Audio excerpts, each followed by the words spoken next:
सनी गुप्ता आपका फिर से एक बार गुप्ता जी क्लासेस में आपका स्वागत करता हूं और आशा करता हूं आप सभी घर में सुरक्षित होंगे। और आज मैं आपके लिए एक टॉपिक लेकर आया हूं पाइथन की 5th यूनिट का, जिसका नाम है इटरेशंस। मैंने इससे पहले आपको रिकर्जन पढ़ाया, रिकर्जन फिबोनाची सीरीज कराई रिकर्जन के हेल्प से, और उसके बाद मैंने टावर ऑफ हनोई प्रॉब्लम भी कराई रिकर्जन की हेल्प से। अब एक दूसरा टॉपिक रिकर्जन से मिलता जुलता ही है, इसका नाम है इटरेशन। अब इटरेशन का मतलब क्या है, आइए समझते हैं हम इटरेशन क्या होता है, कैसे हम इसे यूज़ करते हैं अपनी प्रोग्रामिंग में।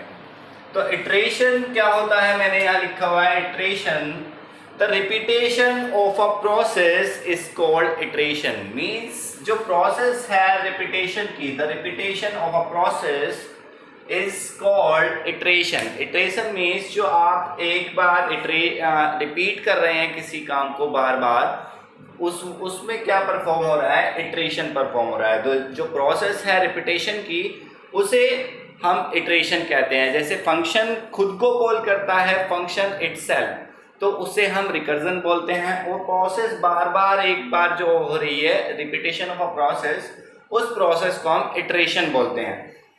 तो आगे मैंने लिखवाया है, iteration is defined as the act of a process of repeating.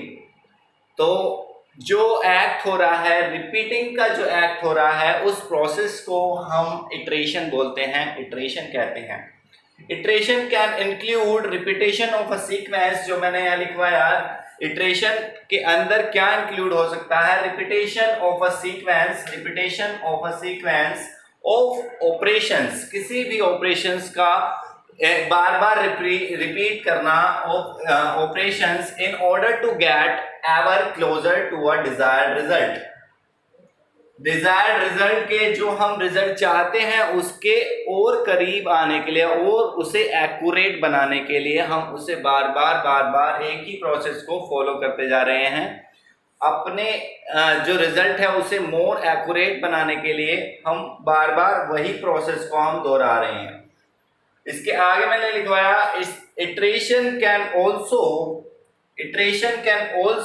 refers to a process to perform a process over and over again repeatedly for a specific number of times or until a specific condition has been met। तो हम कब तक ये performance करते रहेंगे, उस process को हम कब तक रिपीट करते रहेंगे, ये कैसे पता चलेगा, कहीं तो एंड होगी वो लास्ट। तो तब तक a process over and over again repeatedly for a specific number of times. या तो आप कहें, आपको पता है कि हमें 10 बार इटरेशन चलानी है, तो आप 10 बार के लिए इटरेशन चलाएंगे और 10 बार के बाद वो लूप बाहर आ जाएगा। और दूसरी कंडीशन है, और until a specific condition has been met, या फिर जब तक चलाएं जब तक कि आपको इच्छा अनुसार जो आप चाहते हैं वो रिजल्ट नहीं मिल रहा है। कोई एक स्पेसिफिक कंडीशन डाल दी कि जब तक चलता रहे, जब तक ये यहाँ पर ना आ जाए, तब तक वो रिपीट करता रहे ओवर एंड ओवर अगेन। उस प्रोसेस को तब तक रिपीट करते रहें, या तो जब तक हम एक स्पेसिफिक नंबर ऑफ टाइम डाल दें कि 10 बार डालना है, 50 बार डालना है, 100 बार डालना है, कितने बार, अगर हमें पता है कि इतने इटरेशन के बाद हमारा रिजल्ट जो है वो एक्यूरेट होगा, अच्छा होगा, तो हम इटरेशन, जब हम इटरेशन जानते हैं, number of iteration is known, तो हम यूज कर सकते हैं ये वाला स्पेसिफिक नंबर ऑफ टाइम्स के लिए। और अगर हमें नहीं पता कि कितनी इटरेशन के बाद हमारा रिजल्ट जो है वो एक्यूरेट आ जाएगा, तो हम यूज कर सकते हैं और until a specific condition has been met, जब तक ये कंडीशन हमें ना मिले तब तक चलाते रहो, चाहे उसमें 10 बार चले, चाहे 50 बार चले, चाहे 1000 बार चले। तो ये है iteration, repetition of a process is called iterations. अब इसमें आगे आता है, there are 2 types of iterations. 2 तरह के इटरेशंस हम हो सकती हैं। कौन कौन से इटरेशंस हो सकती हैं? सबसे पहला है काउंट कंट्रोल लूप्स।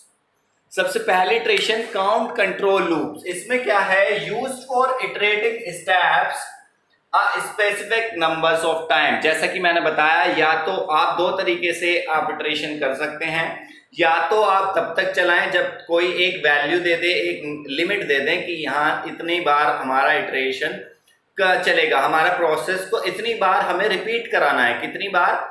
इतनी बार जो भी हमने नंबर दिया, कोई स्पेसिफिक नंबर ऑफ टाइम्स, उतना। यदि हम ऐसा करना चाहते हैं तो उसे बोलते हैं count control loop. Means counting पे डिपेंड है कि 10 बार, 20 बार, 50 बार, जो भी काउंट आप डालोगे। Use for iterating steps a specific number of times. दूसरी लाइन इसमें लिखवाई मैंने, it is used when number of iteration is known. जो कि मैंने बताया कि जब नंबर ऑफ इटरेशंस हमें पता है कि हमें 10 बार इटरेशन चलानी है या 15 बार इटरेशन चलानी है, तो हम काउंट कंट्रोल लूप्स का यूज करेंगे। It is used when the number of iteration is known. जब हम जानते हैं पहले से ही कि 10 इटरेशन के बाद हमारा जो आउटपुट है वो अच्छा हो जाएगा, एक्यूरेट हो जाएगा, उसकी एक्यूरेसी ज्यादा हो जाएगी। और executing using for statements. For, 2 loop होते हैं पाइथन में, फॉर इन लूप और एक व्हाइल लूप। तो फॉर लूप का यूज हम कब करते हैं? जब हमें पता है कि इटरेशंस, कितनी इटरेशंस, नंबर ऑफ इटरेशंस हम जानते हैं पहले से ही कि कितनी बार हमें इटरेशन चलानी है। जैसे हम सी में भी करते थे, सी में भी यही प्रोसेस होता था। फॉर का सिंटेक्स जो था, i equals to 0, i less than equals to 10, i plus plus. तो इसका मतलब हमें पता होता था कि i 0 से लेकर हमें 10 तक चलाना है, 10, 15, 11 बार लूप चलेगा उसके लिए। और यहाँ पर हमें इटरेशन, नंबर ऑफ इटरेशन पता होती है कि हमें कितनी बार लूप चलाना है, कितनी टाइम पे हमें हमारा आउटपुट मिल जाएगा, कितने नंबर ऑफ इटरेशंस पे। तो ये जो है काउंट कंट्रोल लूप्स, वो एग्जीक्यूट होते हैं using for statements. For statement से एग्जीक्यूट होते हैं काउंट कंट्रोल लूप। और दूसरी एक इटरेशंस का टाइप है कंडीशन कंट्रोल लूप्स। नाम से ही आपको समझ जाना है कि काउंट पे डिपेंड है, तो काउंट कंट्रोल लूप्स की नंबर ऑफ इटरेशन जब हम जानते हैं, जब हमें पता है कि नंबर ऑफ इटरेशन कितने हैं, तो काउंट कंट्रोल लूप्स का यूज होगा, जो कि फॉर स्टेटमेंट्स के द्वारा एग्जीक्यूट होगा। और जब हमें कंडीशन पे डिपेंड है, जो कंडीशन पे डिपेंड है कि जब तक हमें ये कंडीशन ना मिल जाए तब तक लूप चलता रहे, चाहे उसमें 10 बार में हो जाए या 50 बार में, 1000 बार में, कितनी बार में लगे, लेकिन तब तक चलता रहे जब तक कि हमें एक स्पेसिफिक कंडीशन को ना पालें, ना पहुंच जाए। तो इसमें लिखा है iterating steps until a condition is met. जब तक कोई स्पेसिफिक कंडीशन नहीं मिल जाती तब तक ये लूप चलता रहेगा। It is used when number of iterations are unknown. जो कि मैंने बताया कि जब नंबर ऑफ इटरेशंस हम जब नहीं जानते, कि हमने केवल यह कह दिया कि हमें 50 किलोमीटर चलना है, हमें 50 किलोमीटर चलना है। अब हमें ये नहीं पता कि हमें उसमें कितना टाइम लगेगा, चाहे उसमें 1 दिन लगे, चाहे 2 दिन लगे, 3 दिन लगे, लेकिन हमें स्टॉप तभी होना है जब हम 50 किलोमीटर चल जाएं। तो जब तक हम 50 किलोमीटर नहीं चलेंगे तब तक हम स्टॉप नहीं होंगे, चाहे उसमें 2 दिन लगे, चाहे 4 दिन लगे, चाहे 5 दिन लगे, या चाहे 2 घंटों में पहुंच जाए। वो डिपेंड नहीं करता, केवल कंडीशन पर डिपेंड करता है कि कंडीशन हमें मिली, जो टारगेट हमने फिक्स करा था वो टारगेट अगर मिल गया तो सही है, रुक जाएगा। Executing using while statement. While statement से एग्जीक्यूट होते हैं ये वाइल स्टेटमेंट्स, जहां हमें पता नहीं होता है कि नंबर ऑफ इटरेशंस कितने हैं। वाइल का मतलब जब तक ये कंडीशन मैट ना हो जाए तब तक करते रहो, तब तक करते रहो, तब तक करते रहो, रिपीट प्रोसेस को करते रहो जब तक ये कंडीशन ना मिल जाए, चाहे वो 2 बार में मिल जाए, चाहे वो 200 बार में भी ना मिले, तब तक करते रहो। तो ये था इटरेशन के type, 2 count control loops and condition control loops. अब आते हैं हम पाइथन में इटरेटर्स कौन कौन से यूज होते हैं। इटरेटर्स इन पाइथन, यहां पर मैंने लिखवाया इटरेटर्स इन पाइथन। इसमें लिखवाया iterator in Python is any Python type that can be used with a for in loop. जो कि हम फॉर इन लूप में यूज कर सकते हैं, वो सारे इटरेटर्स होते हैं पाइथन में, जो डेटा टाइप हमारे पास होते हैं। एनी पाइथन टाइप, जो मैंने यहाँ लिखवाया, any Python type that can be used with a for in loop. For in loop में जिसका हम यूज कर सकते हैं वो सारे पाइथन के डेटा टाइप्स, सारे टाइप्स इटरेटर्स होते हैं। हम जैसे कि लिस्ट है, टपल्स है, dictionary and sets are all inbuilt iterators. ये सभी हमारे पाइथन के इनबिल्ट इटरेटर्स हैं। लिस्ट हो, टपल्स हो, डिक्शनरी हो या सेट हो और ऑल इनबिल्ट इटरेटर्स।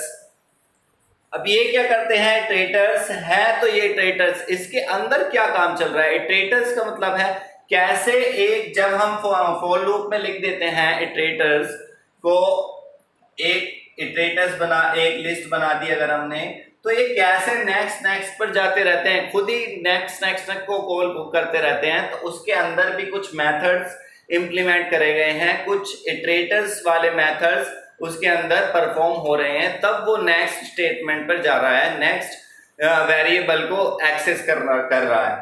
तो इसमें मैंने लिखवाया Python list, tuples, dictionary and sets और are all examples of inbuilt iterators. These types are iterators because they implement following methods. ये implement करते हैं following methods, इसलिए ऐसा कर पाते हैं, iteration को perform कर पाते हैं। iteration का मतलब है एक बार में एक वेरिएबल को एक्सेस करा तो ये एक iteration हुई, और फिर number of 2 iteration, 3 iteration, 4 iterations, 4। तो जैसे जैसे हर एक इटरेशन को हम परफॉर्म कर रहे हैं तो नेक्स्ट एलिमेंट पर कैसे जा रहा है, एक इटरेशन के बाद दूसरी कंडीशन कैसे आ रही है, वो इनबिल्ट इटरेटर्स हैं। तो वो इनबिल्ट इटरेटर्स फॉलोइंग मेथड्स को इंप्लीमेंट करते हैं, तभी वो ऐसा कर पाते हैं। फॉलोइंग मेथड्स कौन कौन से हैं ये देख लेते हैं हम। In fact, any object that wants to be an iterator must implement following methods। ये कुछ 2 मेथड लिखे हुए हैं, तो जो भी अपने आप में इटरेटर्स बनना चाहता है उन्हें ये 2 मेथड को इंप्लीमेंट करना ही पड़ेगा, तभी वो इटरेशन परफॉर्म कर सकते हैं, इटरेटर्स कहला सकते हैं। तो आइए देखते हैं कौन से मेथड हैं। 2 मेथड यहां मैंने लिखवाए हैं। एक है पहला method hitter method, ITER, hitter method. It is called an initialization of an iterator। ये क्या करता है, इनिशियलाइज करता है एक इटरेटर को, इसे कहते हैं हम initialization of an iterator. Iterator को इनिशियलाइज करने का काम करता है इटर मेथड। मींस इनिशियलाइजेशन का मतलब है कि उसकी वैल्यू कहां से स्टार्ट होगी, कहां से हमारा लूप चलेगा, 0 से 1 से 2 से 10 से कहां से हमारा लूप चलेगा, वो मेथड होता है इटर मेथड की। कहां से इनिशियलाइजेशन, जैसे हम फॉर में करते थे 3, यहां पर तो फॉर इन लूप है पाइथन में, लेकिन सी में था फॉर लूप, तो i की वैल्यू 0 अगर, तो ये क्या है, ये i की वैल्यू 0 जो है वो इनिशियलाइजेशन होता था, इनिशियलाइजेशन करता है। तो ये भी वही काम करता है जो इटर मेथड होता है। इटरेटर्स का जो इटर मेथड होता है वो इनिशियलाइजेशन ऑफ इटरेटर को इनिशियलाइजेशन के काम आता है। This should return an object that has a next और next method, that has a, ये एक ऑब्जेक्ट रिटर्न करता है जो कि नेक्स्ट और नेक्स्ट मेथड का एक ऑब्जेक्ट होता है। एक ऑब्जेक्ट एक रिटर्न करेगा, ऑब्जेक्ट वैल्यू रिटर्न करेगा जो कि नेक्स्ट और नेक्स्ट में क्या डिफरेंस है, जो अगर आप पाइथन 3 वर्जन से पहले की बात करें तो ओनली नेक्स्ट मेथड था, और अगर वर्जन पाइथन 3 जब आया तो उसमें इसका नाम ये अंडरस्कोर आ गए दोनों तरफ इसके, प्री उससे पहले, नेक्स्ट से पहले अंडरस्कोर और नेक्स्ट के बाद प्री एंड पोस्ट अंडरस्कोर आ गए इसके बाद। तो रिटर्न करता है ऑब्जेक्ट नेक्स्ट और नेक्स्ट मेथड का। तो एक मेथड है इटर मेथड, फॉलोइंग का जो इंप्लीमेंट करते हैं सारे इटरेटर्स, इन्हें इंप्लीमेंट करते हैं। अगर कोई आप बनाना चाहते हैं इटरेटर्स तो आपको इनको यूज करना पड़ेगा इटर मेथड को। और दूसरा मेथड है नेक्स्ट, ओनली नेक्स्ट या underscore next underscore in Python 3। तो मैं जैसे मैंने बताया कि पाइथन 3 से पहले ओनली नेक्स्ट था और पाइथन 3 में ये इसका नाम चेंज होकर नेक्स्ट अंडरस्कोर के साथ आ गया, pre underscore and post underscore.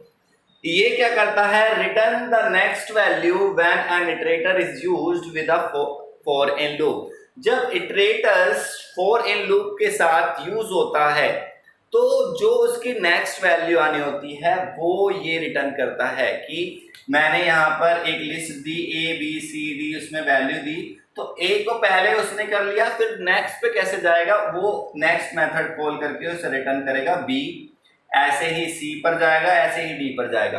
तो जो नेक्स्ट पर वो जा रहा है, कैसे जा रहा है इंटरनली आपको पता नहीं चल रहा, लेकिन फिर भी वो ऐसे जा रहा है, नेक्स्ट पे जा रहा है, तो वो इसका कमाल है, नेक्स्ट मेथड का होता है। Return the next value when an iterator is used with a for in loop. इसके आगे मैंने लिखवाया this method should raise a stop iteration to signal the end of the iteration.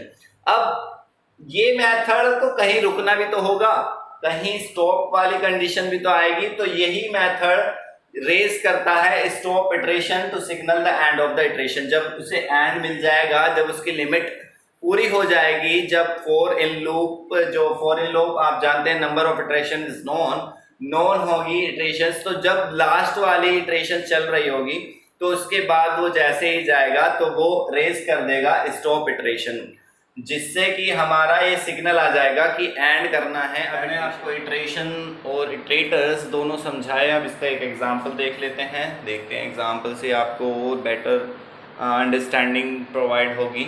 अब देखते हैं मैंने इटरेटर्स का एक एग्जांपल्स कि कैसे जो इटरेटर्स हैं, जो मैंने बताया कि जो फॉर लूप हैं, फॉर इन लूप है, वो इटरेटर्स होता है हमारे जो भी काम कर फॉर इन लूप से हम कैसे अंदर से इंटरनली कैसे काम होता है उसका, कैसे वो नेक्स्ट सीक्वेंस पर जाता है अगर हम फॉर इन लूप चलाते हैं। तो देखते हैं कि क्या हो रहा है। मैंने एक क्लास बनाई, क्लास टेस्ट नाम से, क्लास कीवर्ड का यूज़ करके टेस्ट क्लास का नाम मैंने उसे दिया।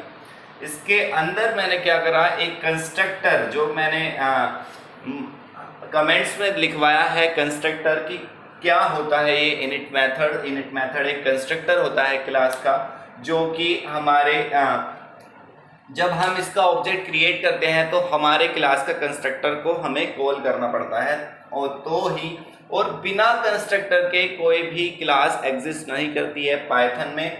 तो हर एक क्लास में एक कंस्ट्रक्टर होना ज़रूरी है। अगर आप ऐसा नहीं करते हैं कि क्लास में कोई कंस्ट्रक्टर नहीं रखते हैं तो पाइथन टेक्नोलॉजी उसे एक बाय डिफ़ॉल्ट कंस्ट्रक्टर खुद प्रोवाइड कर देता है विदाउट आर्ग्यूमेंट्स। तो यहाँ पर मैंने एक डेफ कीवर्ड का यूज़ करा और इनिट मेथड का क्रिएट करा। इनिट मेथड जो कि हमारे क्लास का कंस्ट्रक्टर है और दो आर्ग्यूमेंट्स ले रहा है, सेल्फ और दूसरा है लिमिट, कि लिमिट कहाँ तक हमें हमारा चलाना है, हमें लूप उसकी लिमिट, ये लिमिट हम प्रोवाइड करेंगे जहाँ तक भी हम अपने कंडीशन वे हम इसकी जो इटरेशन है कितनी बार चलाना चाहते हैं उसकी लिमिट हम दे रहे हैं कि जब तक इतनी बार हमें ये लूप फॉर इन लूप चलाना है, इतनी बार हमें इटरेशन परफॉर्म करनी है। सेल्फ कीवर्ड पे मैं पूरी कहानी एक वीडियो में बता चुका हूँ और सेल्फ की कहानी के जानने के लिए आप वो वीडियो मेरी देख सकते हैं। सेल्फ क्या होता है, सेल्फ करंट क्लास का इंस्टेंस होता है, इसकी वैल्यू हम कॉलिंग के टाइम पर नहीं प्रोवाइड करते हैं, पाइथन इसे प्रोवाइड कराता है। इसके अंदर हमने क्या करा है, सेल्फ क्योंकि करंट क्लास का इंस्टेंस है, करंट क्लास का इंस्टेंस होता है, उसकी हेल्प से हम डॉट ऑपरेटर लगाकर किसी वैल्यू को एक्सेस कर सकते हैं, वही करने की हमने कोशिश करी है। जो लिमिट हम यहाँ प्रोवाइड कराएंगे वो लिमिट, और उसे एक लिमिट नाम के एक वैल्यू में हमने स्टोर कर दिया। आगे चलते हैं प्रिंट्स नंबर फ्रॉम 10 to 15। अब 10 to 15 क्यों कहा, ये आप इंटरनली जब स्टार्टिंग होगी इसकी, जब मैं इंटरनल कोड दिखाऊंगा आपको समझ आएगा कि क्यों 10 से स्टार्ट हुआ, ये क्यों 0 से स्टार्ट नहीं हुआ। तो एक फॉर इन लूप चलाया, फॉर आई के लिए, आई वेरिएबल के लिए एक फॉर इन लूप चला, टेस्ट 15। तो जो 15 है टेस्ट के अंदर मैंने टेस्ट, ये टेस्ट क्लास का नाम और ये कंस्ट्रक्टर क्लास का कंस्ट्रक्टर है, और मैंने कहा कंस्ट्रक्टर में दो आर्ग्यूमेंट थे हमारे में, एक सेल्फ था एक लिमिट था। तो सेल्फ की तो हमें कंस्ट्रक्टर कॉलिंग टाइम पे हमें कोई वैल्यू पास नहीं करनी होती, इसलिए हम जो ये 15 है ये लिमिट है हमारे फॉर इन लूप की कि 15 तक लूप चलेगा हमारा। और 10 से स्टार्ट कैसे हुआ ये हम उधर मैं एक्सप्लेन करूंगा कि 10 से कैसे स्टार्ट हुआ। आगे चलते हैं, प्रिंट आई करा दे, आई की वैल्यू बार बार प्रिंट कराता रहे। मतलब 10 to 15 से लेकर 10 से लेकर 15 तक की वैल्यू को हम यहाँ प्रिंट कराने की कोशिश कर रहे हैं। आगे मैंने कहा, ये कमेंट्स में मैंने लिख दिया प्रिंट्स नथिंग। नथिंग कैसे होगा भाई, क्यों हुआ नथिंग? तो हमने यहाँ क्या कर रखा है, प्रिंट एक फॉर लूप चला रखा है वापस आई वेरिएबल के लिए। टेस्ट वही चीज, टेस्ट क्लास का नाम और कंस्ट्रक्टर को कॉलिंग करा और लिमिट की वैल्यू 5 डाल दी। अब जब स्टार्ट ही 10 से हो रहा है तो यहाँ पर प्रिंट कुछ नहीं होगा, इसलिए मैंने कमेंट्स में लिखवा दिया प्रिंट, मैंने आई को कराया प्रिंट्स नथिंग। क्यों नथिंग हो रहा है वो इधर अभी समझते हैं।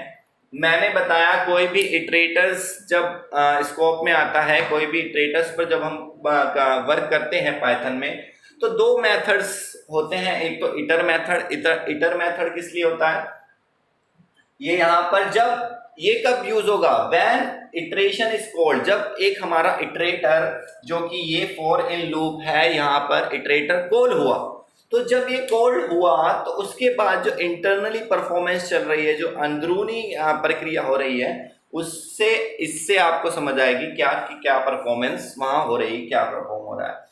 तो दो मेथड मैंने बताए थे, एक इटर मेथड जो कि इनिशियलाइजेशन करने के काम आता है हमारे इटरेशन को, तो यहाँ पर इनिशियलाइजेशन हुआ है डेफ इटर मेथड के अंदर। इटर मेथड के अंदर, और मैंने बताया कोई भी अगर मेथड है उसके अंदर फर्स्ट आर्ग्यूमेंट हमेशा सेल्फ ही होगा, जो कि हमने यहाँ रखा हुआ है सेल्फ आर्ग्यूमेंट। इसकी वैल्यू हम पास नहीं करते कॉलिंग टाइम पे।